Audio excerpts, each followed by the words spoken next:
Hi everyone, welcome back to another video from Wake&Tech. Today in this video we are going to be learning how to deactivate your Roblox account. First of all, launch open Roblox application on your device and log in. Once you're logged into the account, click on the More button at the bottom of the screen. Inside the More menu, click on Settings. Now under Settings, click on Privacy and Content Restrictions. On the next page, look for Account Deactivation and Deletion button at the bottom and tap on it. Now there are two different options displayed on the screen.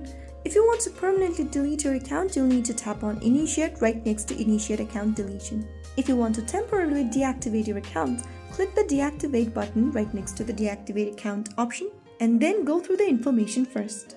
Deactivating your account will hide your profile. If you choose to reactivate your account later, you'll still have access to your Roblox and items. Any active private servers and developer subscription will be cancelled before the next renewal. If you set up a premium subscription through your App Store payment provider, you must cancel it directly through the provider. Finally, if you want to deactivate your account, click on Deactivate button and you'll be logged out of your account. Remember that you can reactivate your account anytime after logging back into Roblox, even after deactivating. Click the Deactivate button and then go through the prompts and you will be able to deactivate your Roblox account. If the two-step verification option is enabled, go ahead and verify with your fingerprint, Face ID or screen lock, and that way you will be able to deactivate your Roblox account.